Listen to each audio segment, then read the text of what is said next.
حي على الفلاح.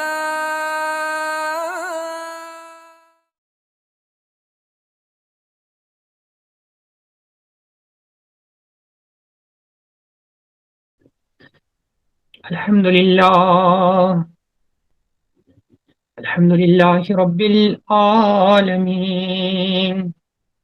الصلاة والسلام على سيد الأنبياء والمرسلين. فقد قال الله تعالى في القرآن المجيد والفرقان الحميد: أعوذ بالله من الشيطان الرجيم.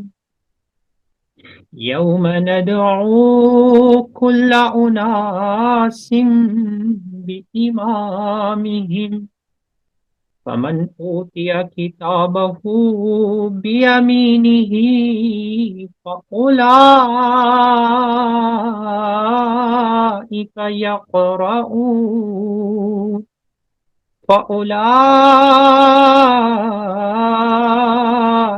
يقرؤون كتابهم ولا يظلمون فتيلا. آمنت بالله صدق الله العظيم. رب اشرح لي صدري ويسر لي أمري واحلل عقدة من لساني يفقهوا قولي. ربي زدني علما، ربي زدني علما، ربنا زدنا علما وفهما، ربنا زدنا علما وحلما وألحقنا بالصالحين. اللهم صل على سيدنا محمد وعلى آل سيدنا محمد وصحاب سيدنا محمد وبارك وسلم عليهم. معزز و محترم ناظرین و ناظرات، السلام علیکم ورحمۃ اللہ وبرکاتہ۔ سلسلہ وار درس قرآن پاک کے سلسلے میں نے آپ کے سامنے سورہ الاسراء، جسے ہم سورہ بنی اسرائیل کے نام سے بھی جانتے ہیں، کا رکو نمبر 8 کی صرف ایک آیت تلاوت کی ہے، کیونکہ وقت ہمارے پاس مختصر ہوتا ہے۔ انشاءاللہ میں کوشش کروں گا کہ آپ کے سامنے آج کے اس رکو کے حوالے سے چند گزارشات رکھوں، قبل اس کے کہ میں آج کے اس رکو کا حاصل مطالعہ آپ کے سامنے پیش کرنے کی سعادت حاصل کروں۔ میں تمام ناظرین و ناظرات، سامعین و سامعات سے مؤدبانہ التماس کرتا ہوں، جیسے میں نے پہلے بھی عرض کیا تھا، کہ جب بھی ہم قرآن سنیں تو ہماری کیفیت یہ ہونی چاہیے کہ گویا یہ قرآن ہمارے اوپر نازل ہو رہا، جیسا کہ علامہ اقبال رحمۃ اللہ علیہ نے بھی فرمایا ہے کہ تیرے ضمیر پہ جب تک نہ ہو نزول کتاب، گرا کشا ہے نہ راضی نہ صاحب کشاف، یعنی جب تک نہ اس کتاب کا نزول ہمارے ضمیر پہ ہو، جب تک نہ ہماری جو کانشیسنیس ہے یا انر کانشینس جو ہماری ہے وہ جب تک نہ اس قرآن پاک سے اثر انداز ہو، جب تک یہ قرآن پاک کا سننا ہمارے لیے تبرک کا ذریعہ تو ہو سکتا ہے، لیکن اس کے پریکٹیکل بینیفٹس یا عملی فوائد جو ہیں وہ ہمیں حاصل نہیں ہو سکتے۔ اس لیے میں تمام ناظرین و ناظرات سے گزارش کرتا ہوں کہ اگر آپ ایک پین اور کاپی اپنے ساتھ رکھیں، دیکھیے قرآن کے جو احکامات ہیں وہ واضح ہیں، جو بھی چیزیں آپ کے سامنے آئیں یہ اللہ تعالیٰ کی طرف سے بندے کی طرف ایک خط کی طرح ہے، گویا اللہ تعالیٰ آپ سے ہم کلام ہو رہا ہے۔ دنیا کے اندر جب کوئی شخص ہمارے ساتھ ہم کلام ہوتا ہے تو ہم اسے سنتے ہیں اس کے مقام اور مرتبے کی وجہ سے۔ ظاہر سی بات ہے کہ اگر ایک عام شخص کہیں پہ خطاب کر رہا ہو تو ہم اسے وہ توجہ نہیں دیں گے، لیکن وہیں پہ اگر ملک کا پرائم منسٹر خطاب کر رہا ہو یا کوئی اعلیٰ عہدیدار جو ہے وہ خطاب کر رہا ہو، کوئی موٹیویشنل اسپیکر خطاب کر رہا ہو، تو ہم بڑی توجہ کے ساتھ اسے سنتے ہیں۔ تو یہاں پہ تو خالق کائنات ہمارے ساتھ خطاب فرما رہا ہے۔ جو آئے مبارکہ میں آپ کے سامنے پڑھ رہا ہوں، یہ آئے مبارکہ میری اپنی تصنیف نہیں ہے، یہ کسی دنیا کے کسی اور شخص کی تصنیف یا تالیف نہیں ہے، بلکہ یہ اللہ تعالیٰ کا کلام۔ تو ہمیں کتنا احتیاط برتنی چاہیے جب ہم قرآن پاک سن رہے ہوں۔ تو اللہ تعالیٰ کا ارشاد مبارک ہوتا ہے اس رکوع کے اندر۔ اس سے پہلے میں تھوڑا سا اس کا لنک پچھلے رکوع کے ساتھ جوڑنا چاہوں گا۔ کل کے رکوع میں ہم نے قصہ آدم اور ابلیس سنا، آصف احمد ملک صاحب نے ہمارے سامنے چند گزارشات رکھی، اور جو آخری آیت کل پڑھی گئی تھی اس میں انسان کے احترام انسانیت کا درس ہمیں دیا گیا کہ کس طرح سے اللہ تعالیٰ نے انسان کی جان کو عزت بخشی ہے۔ تو اب دیکھیے، جس کو اللہ تعالیٰ عزت بخشے، کیا اس سے کوئی عزت چھین سکتا ہے؟ لیکن بدقسمتی کی بات یہ ہے کہ ہم خود ہی اپنا مقام و مرتبہ بھول چکے۔ ضرورت اس بات کی ہے کہ سب سے پہلے ہم یہ تعین کر دیں، کیا ہم ذہنی طور پہ، یا میں یہ کہوں گا کیا ہم کانشنس کے لیول پہ، شعوری طور پہ، کیا ہم شعوری طور پہ اس چیز کا احساس رکھتے ہیں کہ ہم کائنات کی سب سے اونچی مخلوق ہے؟ یہاں تک کہ فرشتوں سے بہتر ہے انسان بننا، مگر اس میں لگتی محنت ہے زیادہ۔ تو محنت ہمیں زیادہ کرنے کی ضرورت ہے۔ فرشتوں کا کوئی کمال نہیں ہے۔ اب دیکھیے، فرشتے اگر اللہ تعالیٰ کی نافرمانی نہیں کرتے ہیں تو اس میں کون سا کمال ہے فرشتوں کا؟ ان کے اندر تو اللہ تعالیٰ نے وہ جذبہ ہی نہیں رکھا، ان کے اندر تو اللہ تعالیٰ نے وہ ڈرائیونگ، مطلب اس طرح کا آپ کہہ سکتے ہیں کہ ان کا جو اندرون ہے اس کے اندر کہیں پہ بھی یہ وہ ان کے جذبات اس طرح کے نہیں ہوتے، ان کے احساسات کی دنیا اس طرح کی نہیں ہے کہ وہ برائی کی طرف مائل ہوں۔ دوسری طرف ہم دیکھتے ہیں، دوسری انتہا پہ ہمیں شیطان دکھتا ہے۔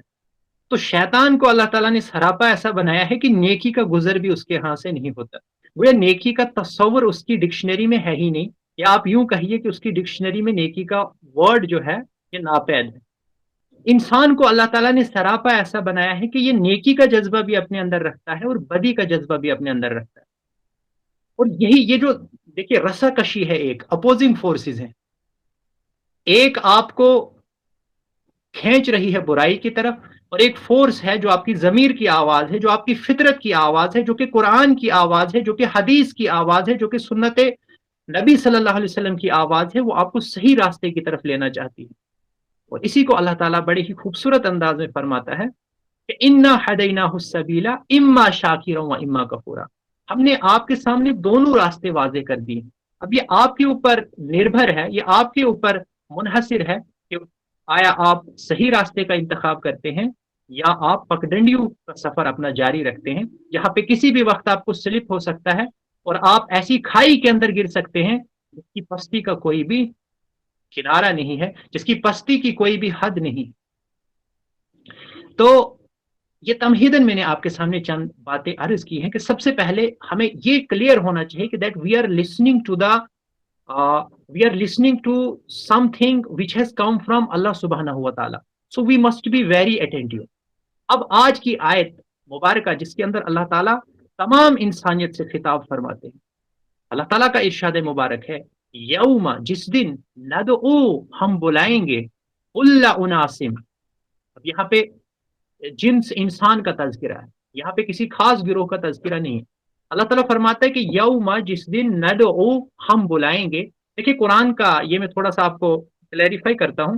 قرآن میں اللہ تعالیٰ فرماتا ہے، اکثر ہونا تو یہ چاہیے تھا نا کہ اللہ تعالیٰ فرماتا ہے کہ میں بلاؤں گا، کیونکہ اللہ تعالیٰ تو ایبسلیوٹ اتھارٹی رکھتا ہے، لیکن قرآن کا انداز آپ دیکھیں گے کہ وَإِذْ قُلْنَا لِلْمَلَائِكَةِ، اور جب ہم نے کہا ملائکہ سے، ہم نے کہا۔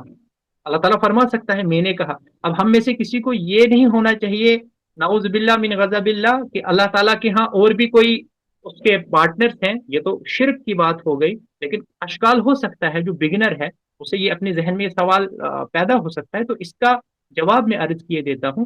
دیکھیے اللہ تعالیٰ جو بھی کائنات کے اندر ہوتا ہے وہ اللہ تعالیٰ کی مرضی سے ہوتا ہے۔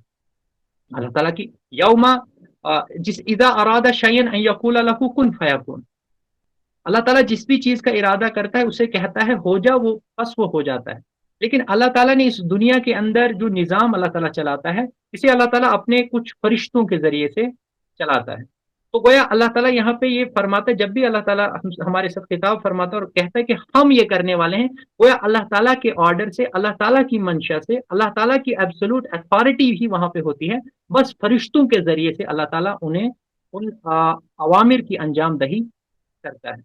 تو یہ بالکل کلیئر ہونا چاہیے۔ یہاں پہ بھی اللہ تعالیٰ یہی انداز اختیار فرما رہا ہے کہ یوم ندعو، جس دن ہم بلائیں گے، کل اناس، تمام لوگوں کو، بامامہ، ان کے پیشواؤں کے سمیت، ان کے لیڈرز کے سمیت، من اوتیا کتابہ بیمینہ، پس جو دیا گیا، پیسیو وائس ہے یہاں پہ، پس جو دیا گیا، whosoever is given کتابہ، book of deed، بیمینہ، in his or her right hand، فَأُولَٰئِكَ يَقْرَؤُونَ كِتَابَهُمْ، so they will read their book of deed، وَلَا يُظْلَمُونَ فَتِيلًا، اور کسی کے ساتھ دھاگے کے برابر بھی، یعنی ذرہ برابر بھی جو ہے ظلم نہیں کیا جائے گا۔ بامحاورہ ترجمہ اس کا میں آپ کے سامنے رکھتا ہوں۔ جس دن تمام لوگوں کو ان کے پیشواؤں کے، ان کے لیڈرز کے سمیت بلایا جائے گا۔ اب یہاں پہ ایک اہم نقطہ ہے، اللہ تعالیٰ ہمیں انہی کے ساتھ ہمارا حشر فرمائے گا جن کے ساتھ دنیا میں ہمارا اٹھنا بیٹھنا رہا ہوگا، جن کو دنیا میں ہم نے اپنا امام بنایا ہوگا۔ ہم اپنے آپ سے سوال کریں کہ ہم کسے اپنا امام بناتے ہیں؟ اب آپ میں سے ہر کوئی یہی کہے گا کہ ہمارے امام تو کون ہے؟ ہمارے امام حضرت محمد صلی اللہ علیہ وآلہ وسلم، وہ ہمارے امام ہیں اور پوری امت مسلمہ مقتدی کی حیثیت رکھتی۔ لیکن ذرا 2 منٹ کے لیے ہم غور کریں، دنیا کے اندر ہم کون سے نعرے لگاتے ہیں؟ دنیا کے اندر ہم کس کے زندہ باد کے نعرے لگاتے ہیں؟ اور یہ میں آپ کو کہوں، ایک قولی شہادت ہوتی ہے، ایک عملی شہادت ہے۔ قولی شہادت کا بھی اپنا ایک سمبولک امپورٹنس ہے، لیکن عملی شہادت جو ہے وہ معنی رکھتی ہے۔ اٹ میٹرس اے لاٹ۔ ہماری عملی زندگی کن قوانین کے مطابق گزر رہی ہے، ہماری انفرادی زندگی کے اندر کون سی چیزیں پائی جاتی ہیں، ہماری اجتماعی زندگی کے اندر کیا صبغت اللہ پایا جاتا ہے؟ اسے اللہ تعالیٰ فرماتا ہے کہ صبغت اللہ ومن احسن من اللہ صبغہ، کہ اللہ تعالیٰ کے رنگ سے بڑھ کر کون سا رنگ ہے؟ کہ ہماری زندگی کے اندر وہ رنگ پایا جاتا ہے؟ کیا ہم صحابہ کو اپنا امام بنانے کے لیے تیار ہیں؟ کیا ہم سلف صالحین کے طریقے پہ چلنے کے لیے تیار ہیں؟ اور اس مبارک سلسلے کے توسط سے کیا رسول رحمت صلی اللہ علیہ وسلم کی درسگاہ کے ہم طالب علم ہیں؟ میں آپ سے کچھ موٹے موٹے سوالات کرتا ہوں، کچھ موٹے موٹے سوالات جہاں سے یہ تعین ہو جائے گا کہ واقعتاً ہم رسول رحمت صلی اللہ علیہ وسلم کو اپنا امام بنا رہے ہیں۔ کیونکہ اللہ تعالیٰ فرماتا ہے کہ ہم آپ کو بلائیں گے اپنے اماموں کے ساتھ، تو اب ہمارے اوپر یہ ذمہ داری عائد ہوتی ہے کہ ہم اس چیز پہ غور کریں کہ ہم نے کس کو اپنا امام بنایا ہوا۔ کچھ موٹی موٹی چیزیں میں آپ کے سامنے رکھتا ہوں اسلامی معاشرت کے تعلق سے، چونکہ اس میں وہ ڈیوائن کمانڈمنٹس بھی آئی ہیں، جس میں اسلامی معاشرے کی تشکیل کے کچھ اہم اصول بیان کیے گئے ہیں۔ تو اسلامی معاشرے کے حوالے سے میں آپ کے سامنے میں آپ سے سوال کرتا ہوں کہ قرآن کس چیز کی قرآن چاہتا ہے کہ ہمارے معاشرے کے اندر پردہ، ہماری جو خواتین ہیں، ہماری جو بہنیں ہیں، مائیں بہنیں ہیں، وہ پردہ کریں۔ میں آپ سے سوال کرتا ہوں کہ ہم میں سے کتنے لوگوں کے گھروں میں پردہ ہوتا ہے؟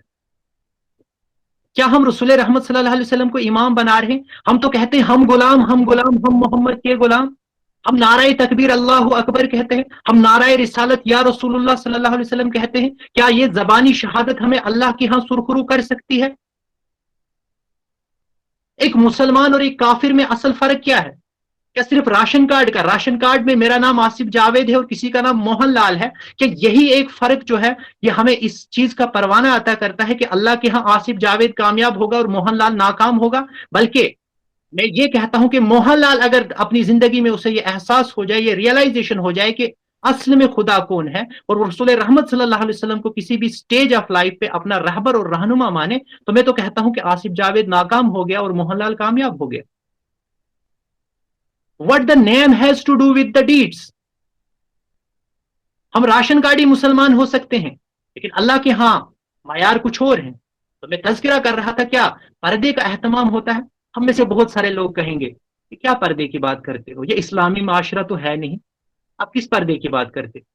میں آپ سے سوال کرتا ہوں, کیا ہماری جو رولنگ ڈسپینسیشن اس وقت ہے, جو اس وقت گورنمنٹ سینٹر کے اندر ہماری ہے, کیا اس نے کوئی ایسا حکم نامہ جاری کیا ہے کہ ہماری مائیں اور بہنیں پردہ نہیں کر سکتی؟ یہ الگ بات ہے, وہ حجاب رو کی میں بات نہیں کر رہا ہوں, وہ کسی خاص حصے میں اس کا ایک اپنا کانٹیکسٹ ہے. لیکن بائی اینڈ لارج اب دیکھیے پورے ملک کے اندر کیا کہیں پہ ایسا حکم نامہ جاری ہوا ہے کہ ہماری مائیں اور بہنیں جو ہیں وہ پردہ نہیں کر سکتی؟ بالکل نہیں. پھر ہمیں کیا ہو گیا ہے, ہم کیوں نہیں رسول رحمت صلی اللہ علیہ وسلم کے احکامات پہ عمل کرتے؟ ہم کس قسم کے پست قسم کے لوگ ہیں, ہم کس قسم کے اعمال پہ اتر آئے ہیں. ہم رسول رحمت صلی اللہ علیہ وسلم سے عقیدت کا بھی دم بھرتے ہیں, آپ صلی اللہ علیہ وسلم سے عشق کا دم بھرتے ہیں, قرآن سے اپنی والہانہ عقیدت کا دم بھرتے ہیں, لیکن قرآن کے احکامات جب پردے کے آتے ہیں تو وہ کیوں ہم نہیں پورا کرتے؟ سب سے آگے آپ دیکھیے آج مسلمان بے پردہ ہیں, جن کو دوسرے لوگوں کو دعوت دینی تھی پردے کی, وہ خود ہی بے پردہ ہو گئے. بے پردہ نظر آئی جو چند بیویاں, اکبر زمین میں غیرت قومی سے گڑ گیا.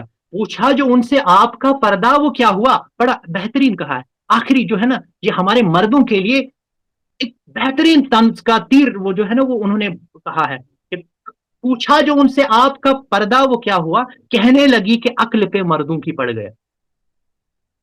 جو پردہ آج ہماری خواتین کے اوپر نہیں ہے نا, یہ ہمارے جو مرد حضرات جو ہیں, جو ہم مرد حضرات ہیں, ہماری عقل پہ یہ پردہ پڑا ہوا ہے.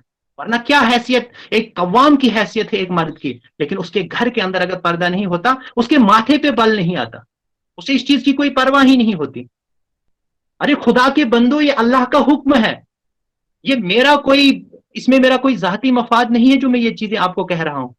ہمیں دیکھیے جب قرآن کو ہم سنتے ہیں تو قرآن کو ہمیں اپنی عملی زندگی میں بھی نافذ کرنا ہوگا, جبھی جا کے اس کا فائدہ ہے. اگر نہ ہم یہ دروس سنتے رہیں گے,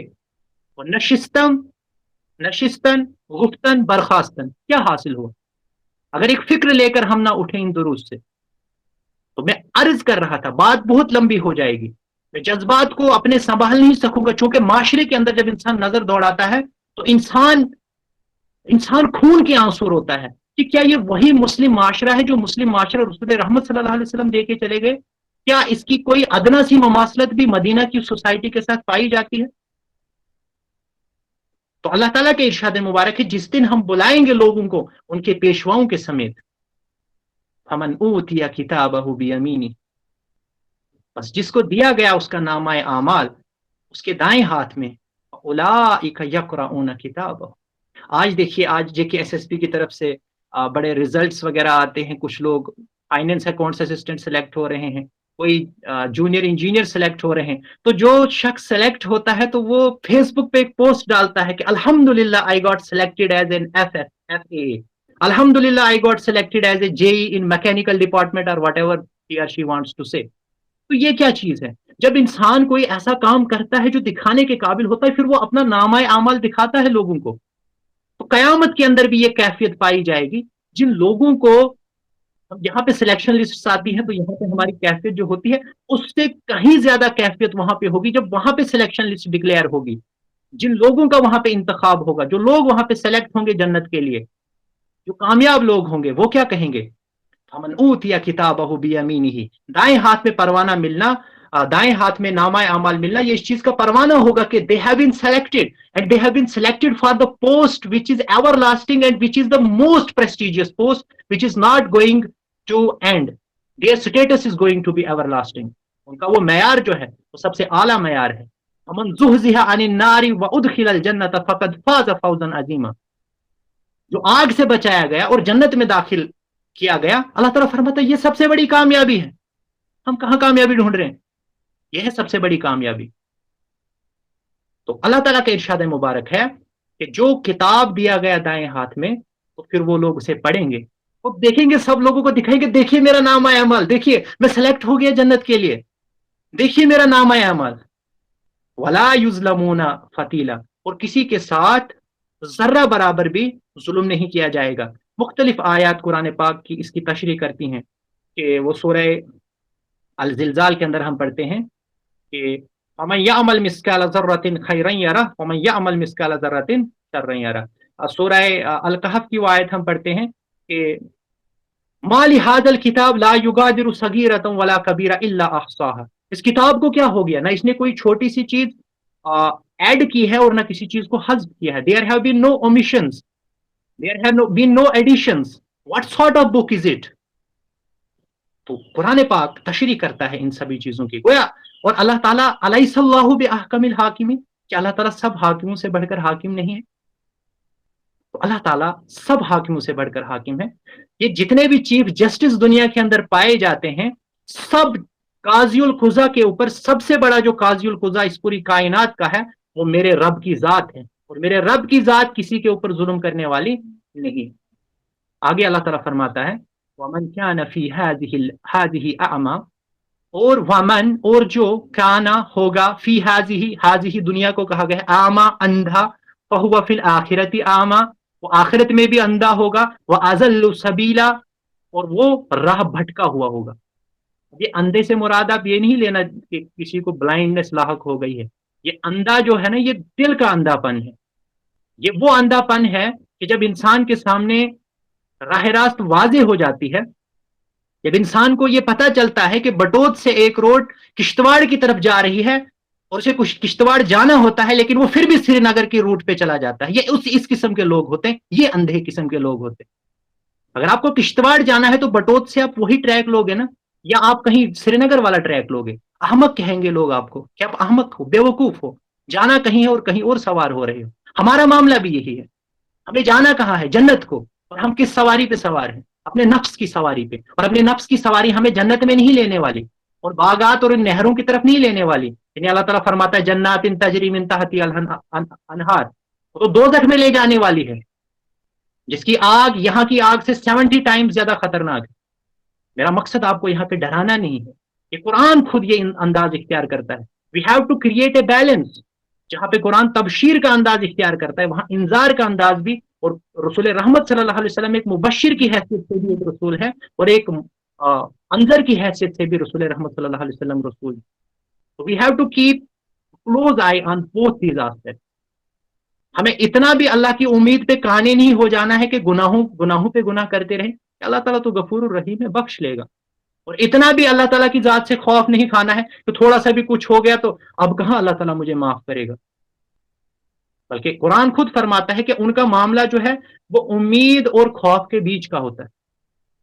تو اللہ تعالیٰ فرماتا ہے کہ جو اس دنیا کے اندر اندھا ہوگا، گویا ہدایت واضح ہو جانے کے بعد پھر سے جو غلط راستے کا انتخاب کرے گا، تو آخرت میں بھی یہ لوگ جو ہے اندھے ہی ہوں گے، ان کے سٹیٹس کیو جو ہے وہ کنٹینیو رہے گا۔ ایسی بات نہیں ہے کہ دنیا کے اندر آپ ایک مجرم کی حیثیت سے زندگی گزارو گے اور پھر ایکسپیکٹ کرو گے کہ آخرت میں مجھے بڑے پروٹوکالز دیے جائیں گے، وہاں کوئی پروٹوکالز نہیں دیے جائیں گے۔ اگر پروٹوکالز ملیں گے تو وہ جہنم کے پروٹوکالز ملیں گے۔ اس چیز کا ہمیں دھیان رکھنا ہوگا کہ ہم نے اپنی اسی زندگی کے اندر ایک دانا بینا کی حیثیت سے زندگی گزارنی ہے، ورنہ آخرت کے اندر ہمارا کیا حشر ہوگا۔ قرآن اس چیز کو واضح کرتا ہے، اور اللہ تعالیٰ فرماتا ہے نا وَأَضَلُّ سَبِيلًا، ایسے لوگ وہ ہوتے ہیں جو راستے کے انتخاب میں جو اندھے لوگ ہوتے ہیں ان سے بھی گئے گزرے ہوتے ہیں، یا آپ کہہ سکتے ہیں کہ جو راستے سے بھٹکے ہوئے لوگ ہوتے ہیں، انہیں سیدھا راستہ کہاں ملے گا۔ آگے اللہ تعالیٰ کا ارشاد مبارک ہے وَإِن، اور تحقیق، کادو، قریب تھا، لَيَفْتِنُونَكَ، کہ وہ آپ کو فتنے میں ڈال دیتے، عَنِ الَّذِي، ان لوگوں سے، اوحینا، اس سے، اوحینا جس کی طرف ہم نے وحی نازل کی ہے، اوحینا الیکا، لِتَفْتَرِیَ، تاکہ تم جھوٹ باندھو، علینا، ہم پر، غیرہ، اس کے سوا، وَإِذَل، اور اس صورت میں، لَتَّخَذُوكَ، البتہ وہ تمہیں بنا لیتے، خلیلا، دوست۔ اس کا بامحاورہ ترجمہ میں آپ کے سامنے پیش کرتا ہوں۔ اے محمد صلی اللہ علیہ وسلم، ان لوگوں نے اس کوشش میں کوئی کسر اٹھا نہیں رکھی کہ تمہیں فتنے میں ڈال کر اس وحی سے پھیر دے جو ہم نے تمہاری طرف بھیجی ہے، تاکہ تم ہمارے نام پر اپنی طرف سے کوئی بات گھڑو۔ اگر تم ایسا کرتے تو ضرور وہ تمہیں اپنا دوست بنا لیتے۔ دیکھیے محمد صلی اللہ علیہ وسلم کو براہ راست یہ کہا گیا، اور اس میں ایک حکم جو ہے اس کا عام ہے، یعنی محمد صلی اللہ علیہ وسلم نے ان سے کہا جا رہا ہے کہ ان لوگوں نے یہ کوشش میں کوئی کسر نہیں باقی رکھی کہ وہ تمہیں فتنے میں ڈال کر اس وحی سے پھیر دے جو ہم نے تمہاری طرف بھیجی ہے، تاکہ تم ہمارے نام پر اپنی طرف سے کوئی بات گھڑو۔ یعنی اس وقت بھی یہ جو کفار تھے وہ چاہتے تھے کہ آپ کچھ ایڈیٹنگ کریں قرآن کے احکامات میں، اپنی طرف سے کوئی بات اس میں گھڑ لائیں، اپنی طرف سے آپ کہہ سکتے ہیں کہ فیک سارٹ آف انٹرپریٹیشن آپ کریں آیات کی. تو اللہ تعالیٰ فرماتا ہے کہ انہوں نے تو پوری کوشش کی تھی کہ آپ اس طرح کی یہ جو فیک انٹرپریٹیشن ہیں وہ قرآن کی آیات میں کریں، اپنی طرف سے کچھ چیزیں آپ گھڑیں. اور اگر آپ نے ایسا کیا ہوتا تو وہ تمہیں اپنا دوست بنا لیتے. آج دنیا کے اندر بھی آپ دیکھیے، اگر آپ ظالم کا ساتھ دیں گے تو ظالم آپ کو اچھی سے اچھی پوسٹ عطا کرے گا. آپ کو کرنا کیا ہے؟ آپ کو ظالم کا ساتھ دینا. لیکن کیا ہم ظالم کا ساتھ دے سکتے ہیں بحث مسلمان؟ کبھی بھی نہیں. تو گویا قرآن یہ فرماتا ہے کہ محمد صلی اللہ علیہ وسلم، گویا اگر آپ تھیریٹیکلی ان کا سپورٹ کرتے ہیں تو پریکٹیکلی بھی آپ پھر ان کے سپورٹر بن جائیں گے. اور اہل ایمان کو یہ درس دیا گیا ہے کہ if you are supporting some ideology in theory then one day you will be supporting that ideology in practice also. So we have to be theoretically very clear. We have to be theoretically Muslims, we have to be practically Muslims. یہ دونوں جو ہے یہ چولی دامن کا ساتھ ہے. ایسا نہیں ہو سکتا کہ ہم پریکٹیکلی مسلمان ہوں اور تھیوریٹیکلی ہم ملحد ہوں. جہاں ہم تھیوریٹیکلی مسلمان ہونے چاہیے، جہاں پہ ہمارے نظریات اندر وسعت ہونی چاہیے، جہاں پہ ہمارا نظریہ دو ٹوک ہونا چاہیے، توحید سے ریلیٹڈ، رسالت سے ریلیٹڈ، آخرت سے ریلیٹڈ، وہیں سے وہ چیزیں ہمارے اعمال کے اندر بھی ریفلیکٹ کرنی چاہیے. ورنہ عمل سے زندگی بنتی ہے، جنت بھی جہنم بھی. یہ خاکی اپنی فطرت میں نہ نوری ہے نہ ناری ہے. اور بقول غالب جانتا ہوں حقیقت طاعت و زہد غالب، مگر طبیعت ادھر نہیں آتی. ہم میں کتنا بھی علم ہمیں ہو، وہ علم ہمارا ساتھ نہیں لے سکتا جب تک نہ اس علم کے مطابق ہم عمل بھی کریں. آگے اللہ تعالیٰ فرماتا ہے، رسول رحمت صلی اللہ علیہ وسلم سے خطاب ہو رہا ہے، وَلَوْلَا أَثَّبَتْنَاكَ، اے محمد صلی اللہ علیہ وسلم اگر ہم آپ کو ثبات نہ عطا کرتے، لَقَدْ كِدْتَ تَرْكَنُ، تو تم البتہ تم جھکنے لگتے، الیہم ان کی طرف، شیئا قلیلا، تھوڑا تھوڑا کر کے جو ہے کچھ آپ ان کی طرف جھکنے لگتے. اگر ہم آپ کو وہ ثبات اور وہ کنسسٹنسی ہم آپ کو عطا نہ کرتے تو آپ ان کی طرف آپ کا جھکاؤ ہو جاتا. ایک پہلو، میں دونوں پہلوؤں کو ایک ساتھ عرض کروں گا. دوسری آیت کے اندر اللہ تعالیٰ فرماتا ہے، اذل، اگر اس صورت میں، اذل اگر آپ ایسا کر لیتے کہ ان کی طرف آپ کا جھکاؤ ہو جاتا، اگر ہم آپ کو ثبات وہ عطا نہ کرتے، اذل اس صورت میں، لَأَذَقْنَاكَ ہم آپ کو چکھاتے، مزہ، ضعف الحیاتی و ضعف الممات، پھر ہم آپ کو کیا کرتے؟ دوہرے عذاب کا مزہ چکھاتے. کس سے؟ اس دنیا کے اندر بھی دوہری آپ کو دوہرا عذاب کا مزہ چکھنا پڑتا، اور آخرت کے اندر بھی آپ کو دوہرے عذاب کا مزہ چکھنا پڑتا. ثم لا تجد لك علينا نصيرا، اور اللہ تعالیٰ یہاں پہ بالکل واضح انداز میں فرما رہا ہے، پھر ہمارے مقابلے میں تمہارا کوئی بھی مددگار، تم کسی کو مددگار نہیں پاتے. دیکھیے یہ چیزیں گرچہ رسول رحمت صلی اللہ علیہ وسلم سے براہ راست عرض کی جا رہی ہیں، لیکن کسی کو یہ ذہن میں یہ سوال نہیں پیدا ہونا چاہیے کہ نعوذ باللہ رسول رحمت صلی اللہ علیہ وسلم اس دنیا کے اوپر فریفتہ ہو چکے تھے یا ان کے اندر یہ چیزیں پائی جاتی تھی. بالکل بھی نہیں. رسول رحمت صلی اللہ علیہ وسلم کو براہ راست خطاب کیا جاتا ہے، لیکن یہ طنز آمیز لہجے میں سنانا کسی اور کو ہوتا ہے. جو دراصل ان کے مخالفین ہیں انہیں یہ باتیں طنز آمیز لہجے میں سنائی جاتی ہیں کہ تم جو اس دنیا پہ فریفتہ ہو چکے ہو، اگر تم ایسا کر رہے ہو تو یاد رکھو کہ اس دنیا میں بھی آپ کو ڈبل جو ہے اس کی سزا ملے گی، اور آخرت میں بھی ڈبل سزا کے آپ مستحق ہو جاؤ گے. اور یاد رکھنا ہمارے مقابلے میں تم کوئی بھی مددگار نہیں پاؤ گے. وہیں پہ اہل ایمان کو بھی ایک آپ کہہ سکتے ہو نوٹ آف کاشن دیا گیا ہے کہ اہل ایمان کو they have to ensure one thing, کہ ان کا جو عمل ہونا چاہیے وہ ایسا ہونا چاہیے کہ وہ اللہ کے علاوہ کسی پہ انحصار کرنے والے نہ ہو، اور ان کو تھیریٹیکلی اس چیز کا علم ہونا چاہیے کہ اگر اللہ تعالیٰ انہیں ثبات عطا نہیں کرے گا، اگر اللہ تعالیٰ ان کے قدم ثابت قدم نہیں رکھے گا، اگر اللہ تعالیٰ کا فضل ان کے شامل حال نہیں ہوگا، تو پھر وہ بھی جو ہے وہ باطل نظریات کی طرف شفٹ ہو سکتے ہیں. اور اس صورت میں پھر دنیا میں بھی انہیں اس کا خمیازہ بھگتنا پڑے گا، اور آخرت تو بہرحال ایک بہت ہی برا ٹھکانہ بننے والا ہے ایسے لوگوں کا. اور اللہ تعالیٰ فرماتا ہے کہ اس روش کے جو اہل ایمان شکار ہو جاتے ہیں پھر ہمارے مقابلے میں تم کوئی مددگار نہیں پاؤ گے. دیکھیے ہمیں اللہ تعالیٰ بار بار قرآن پاک کے ذریعے سے فرماتا ہے کہ وَعَلَى اللَّهِ فَلْيَتَوَكَّلِ الْمُؤْمِنُونَ، کہ مومنین کو کس پہ توکل کرنا چاہیے؟ اللہ تعالیٰ پہ. آپ سوال کر سکتے ہیں کیوں؟ کیونکہ اللہ تعالیٰ خود ہی فرماتا ہے نا، ان تنصروا اللہ فلا غالب لکم، سورہ النساء پڑھ لیجیے. اگر اللہ تعالیٰ تمہاری مدد کرے تو آپ پہ کوئی غالب نہیں آ سکتا، اور اگر وہ تمہیں چھوڑ دے تو پھر کون ہے جو تمہاری مدد کرے؟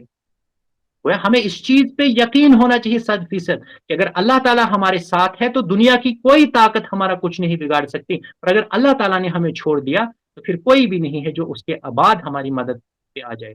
آج امت مسلمہ اتنی دعائیں کر رہی ہے، آج امت مسلمہ عظمت رفتہ کی بحالی کے لیے کیا اور کیا دعائیں نہیں کر رہی، لیکن ہماری دعائیں کیوں نہیں قبول ہو رہی؟ کیونکہ اللہ تعالیٰ کے ساتھ ہمارا رشتہ کمزور ہو چکا ہے۔ اور ماہ مبارک کی مناسبت سے یہ بات میں آپ کے گوش گزار کرتا چلوں کہ یہ ماہ مبارک آیا ہی اس لیے ہے کہ ہمارا اور خالق کا جو یہ روح، اور یعنی جو ہماری روح ہے، ہماری روح اور ہمارے خالق کے درمیان جو پردہ ہے، اس پردے کو چاک کیا جائے، اور ہماری روح جو ہے وہ ہمارے خالق کے ساتھ کنیکٹ ہو جائے۔ وہی کی مبارک کرنیں جو ہمارے اوپر گرتی ہیں، لیکن بیچ میں ایک بیریئر ہوتا ہے، اس بیریئر کو یہ ماہ مبارک دور کرتا ہے۔ وہ بیریئر جب دور ہو جائے گا، یہ وہی کی مبارک کرنیں ہمارے وجود کے اوپر جب اثر انداز ہوں گی تو ہمارا پورا وجود جو ہے اس کیفیت کو فیل کرے گا، وی ول فیل اٹ ان سائڈ۔ اور یہ ایک ایسی چیز ہوتی ہے جسے لفظوں کے اندر بیان نہیں کیا جا سکتا۔ میں آپ کو ایک مثال دوں گا، رسول رحمت صلی اللہ علیہ وسلم نے فرمایا کہ جو شخص اپنی نگاہوں کی حفاظت کرتا ہے، اللہ تعالیٰ اسے ایسا سکون عطا کرتا ہے جس کی حلاوت وہ اپنے دل کے اندر محسوس کرتا ہے۔ اور آپ میں سے اکثر لوگ جو اس پہ عمل پیرا ہے انہوں نے یہ حلاوت محسوس کی ہوگی، لیکن یہ حلاوت کب محسوس ہوتی ہے؟ جب ہمارے اور خالق کے درمیان وہ پردے جو شیطان نے حائل کیے ہوتے ہیں، جب وہ پردے چاک ہو جاتے ہیں۔ اور یہ رمضان المبارک اسی لیے اللہ تعالیٰ نے ہمیں عطا کیا ہے کہ اس روح کو، basically there are two opposing forces inside our existence, ایک نفس ہے، دوسری روح ہے، ان میں بھی رسا کشی ہے۔ اور روزہ کیا کرتا ہے؟ روزہ ہمارے نفس کو تھوڑا سا کمزور کرتا ہے، ہماری روح کو تھوڑا پاورفل کرتا ہے۔ اس کی وجہ سے کیا ہوتا ہے؟ وہ روح جو ہے وہ اس مقام پہ پہنچ جاتی ہے کہ پھر وہ وہی کی مبارک کرنوں کو ایکسیپٹ کرنے کے لیے ریڈی ہو جاتی ہے، وہ اس کا ایکسیپٹینس لیول جو ہے وہ بڑھ جاتا ہے۔ اور جب وہی کی مبارک کرنیں ہمارے وجود پہ گرتی ہیں تو پھر ہمارا وجود جو ہے اس کے اثر لیے بغیر نہیں رہ سکتا، پھر ہم اسے اپنے وجود کے اندر محسوس کرتے ہیں اس چیز۔ تو اللہ تعالیٰ فرماتا ہے اہل ایمان کو اگر آپ یہ روش اختیار کریں گے تو دنیا اور آخرت دونوں میں دوہرے عذاب کی آپ مستحق قرار پاؤ گے، اور پھر اللہ تعالیٰ کے سوا کوئی بھی آپ کا مددگار نہیں ہوگا۔ اللہم لا تجعلنا من، آگے اللہ تعالیٰ فرماتا ہے وَإِن كَادُوا، اور تحقیق قریب تھا، لَيَسْتَفِزُّونَكَ مِنَ الْأَرْضِ، کہ وہ آپ کو تمہاری زمین سے، آپ کو کیا کریں؟ اس زمین سے آپ کو اکھاڑ دیں۔ یہ رسول رحمت صلی اللہ علیہ وسلم آپ کے قدم اکھاڑ دیں، یہ اس کا تذکرہ ہو رہا ہے کہ جب وہ اہل مکہ جو ہے رسول رحمت صلی اللہ علیہ وسلم کے در پہ ہو چکے تھے، اور آپ صلی اللہ علیہ وسلم کو مکہ سے وہ مطلب وہ چاہتے تھے کہ مکہ سے آپ کو ایگزائل میں بھیج دیں، کیونکہ آپ کا وجود اب ان کے لیے قابل برداشت نہیں رہا تھا، اور ہمیشہ سے حق کا وجود باطل کے لیے قابل برداشت نہیں ہوتا ہے۔ حزب اللہ کا وجود حزب الشیطان کے لیے کبھی بھی قابل قبول نہیں رہا ہے۔ ازل سے وہ ستیزہ کار رہا ہے، ازل سے تا امروز شرار بو لہبی سے چراغ مصطفی، یہ رسا کشی تو چلتی رہے گی۔ تو رسول رحمت صلی اللہ علیہ وسلم سے فرمایا گیا اور تحقیق قریب تھا کہ وہ تمہیں تمہارے سرزمین سے تمہارے قدم اکھاڑ دیں، یعنی مکہ سے، اس مکہ کی سرزمین سے، لیخرجو کا، تاکہ وہ تمہیں نکال دیں، منہا یہاں سے، وَإِذَا لَا يَلْبَسُونَ، لیکن اللہ تعالیٰ فرماتا ہے وَإِذَا لَا يَلْبَسُونَ، اگر ایسا وہ کرتے اس صورت میں وہ بھی نہیں ٹھہر پاتے خلافہ کا تمہارے پیچھے، الا قلیلا۔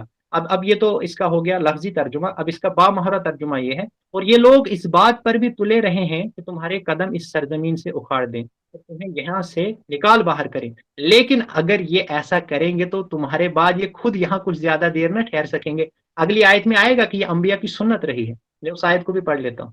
سنت من قد ارسلنا قبلک من رسلنا، یہ طریقہ رہا ہے، یہ ہمارا طریقہ رہا ہے، یہ ہمارا طریقہ کار رہا ہے جو کہ قد ارسلنا، ہمیں یہ طریقہ بھیجا ہے اپنے رسولوں کے ساتھ، قبل کا، اس سے پہلے بھی، من رسلنا، اپنے رسولوں کے ساتھ، ولا تجد لسنتنا تحویلا، اور آپ نہیں پائیں گے کہ آپ اللہ تعالیٰ جو ہے اپنی سنت میں کبھی بھی تبدیلی نہیں لاتا، اپنے طریقہ کار میں کبھی تبدیلی نہیں لاتا۔ ابھی طریقہ کار کیا؟ رسول رحمت صلی اللہ علیہ وسلم مکہ کے اندر تشریف فرما ہے تو آپ کے خلاف چالیں چلی جا رہی ہیں کہ آپ کو مکہ سے مدینہ، مطلب مکہ سے آپ کو باہر کرنا چاہتے ہیں، مکہ میں آپ کا وجود قابل برداشت نہیں تھا، انہوں نے تو چاہا تھا نعوذ باللہ کہ آپ صلی اللہ علیہ وسلم کو قتل کر دیں، اب قتل ام ان سے نہیں ہو پائے تو کم سے کم رسول رحمت صلی اللہ علیہ وسلم کو وہ چاہتے تھے کہ وہ مکہ کے اندر نہ رہیں، کیونکہ ان نے جو ایک پیرل نظام کھڑا کیا ہوا تھا، ان نے جو ایک پیرل سسٹم آف لائف کھڑا کیا ہوا تھا، جو کہ خواہشات نفس کے اوپر مبنی تھا، جو کہ بے عدلی کے اوپر مبنی تھا، جہاں پہ یتیموں کا حق کھایا جاتا تھا، جہاں پہ ظلم کا دورہ تھا، جہاں پہ رہنا جو ہے کعبہ کا طواف کیا جاتا تھا، جہاں پہ معاشرت پوری بگڑی ہوئی تھی، جہاں پہ کوئی بھی صحیح معاشرت نہیں ہو رہی تھی، وہ جو انہوں نے اپنا ایک وہ پورا ایک سسٹم کھڑا کیا ہوا تھا، رسول رحمت صلی اللہ علیہ وسلم اس کے مقابلے میں ایک بہترین سسٹم، عدل کی بنیاد پہ، مساوات کی بنیاد پہ، بھائی چارے کی بنیاد پہ، اخوت کی بنیاد پہ، ایثار کی بنیاد پہ، محبت کی بنیاد پہ ایک وہ جو سسٹم کھڑا کیا تھا، وہ انہیں کافی کھٹک رہا تھا، کیونکہ ان کے ذاتی مفاد اس سے ہرٹ ہو رہے تھے۔ لیکن رسول رحمت صلی اللہ علیہ وسلم کو فرمایا کہ یہ آپ کے خلاف جو چالے چل رہے ہیں، وہ چاہتے تھے کہ آپ کو نکال دیں، لیکن انبیاء کی یہ سنت رہی ہے کہ جب جب انبیاء کو نکالا گیا ہے کہیں سے یا قتل کیا گیا ہے انبیاء کو، تو ہم تاریخ کا جب ہم بغور مطالعہ کرتے ہیں، چاہے ہم قرآن پاک کے آیات کے ذریعے سے اس چیز کا مطالعہ کریں، یا ہم تاریخ کا جب مطالعہ کرتے ہیں، تو یہ چیز بالکل دور دو کی طرح ہمارے سامنے واضح ہو جاتی ہے کہ یا تو جو لوگ پیچھے رہ گئے، یا تو ان پر کوئی دوسری قوم مسلط ہو گئی، یا تو یہ ہو سکتا ہے، یا انہیں بھی وہاں سے نکال دیا گیا، یا پھر تیسری صورت یہ ہو سکتی ہے کہ وہی اہل ایمان جن کے خلاف انہوں نے محاذ کھڑا کیا ہوا تھا، وہی جو ہے اللہ تعالیٰ انہیں غلبہ عطا کرتا ہے اور وہ مغلوب ہو کے رہ جاتے۔ تو یہ اللہ تعالیٰ کی سنت رہی ہے، اور اہل ایمان کو اس چیز کا، اس پہ پورا اطمینان ہونا چاہیے، پورا اعتماد ہونا چاہیے کہ اگر ہم اللہ تعالیٰ کی قدرت پہ کاملہ پہ ہمارا غیر متزلزل ایمان ہو، تو اگر ہمارے اوپر وقتی طور پہ ظلم بھی ہوتا ہے، تو جو لوگ ہم پہ ظلم کر رہے ہیں، بہرحال وہ بھی رہنے والے نہیں ہیں، ان کے اوپر بھی اللہ تعالیٰ کی لاٹھی ایک نہ ایک دن ضرور برسے گی۔ بہرحال انہی باتوں کے ساتھ میں آج کی اس درس کو اختتام پہ پہنچاتا ہوں۔ اللہ تعالیٰ سے دعا ہے کہ اللہ تعالیٰ قرآن کے احکامات کو ہمیں سمجھنے کی توفیق عطا فرمائے۔ ہم میں سے بہت سارے مدارسین کہتے ہیں کہ اللہ تعالیٰ ہمیں کہنے سننے سے زیادہ عمل کی توفیق عطا فرمائے۔ میں اس چیز کا قائل نہیں ہوں، میں یہ کبھی بھی دعا نہیں کرتا، بلکہ میں دعا یوں کرتا ہوں کہ اللہ تعالیٰ ہمیں کہنے کی بھی توفیق دے، ہمیں سننے کی بھی توفیق دے، جب بھی جا کے تو عمل پہ ہم کھڑے ہو جائیں گے۔ اس کا کیا مطلب ہے کہنے سننے سے زیادہ؟ I do not approve of it۔ اللہ تعالیٰ ہمیں کہنے کی بھی توفیق دے، اللہ تعالیٰ سننے کی بھی توفیق دے، اور ایکولی اللہ تعالیٰ ہمیں اس کے مطابق عمل کرنے کی بھی توفیق دے۔ ربنا تقبل منا انک انت السمیع العلیم، واخر دعوانا ان الحمد للہ رب العالمین، والسلام علیکم ورحمۃ اللہ۔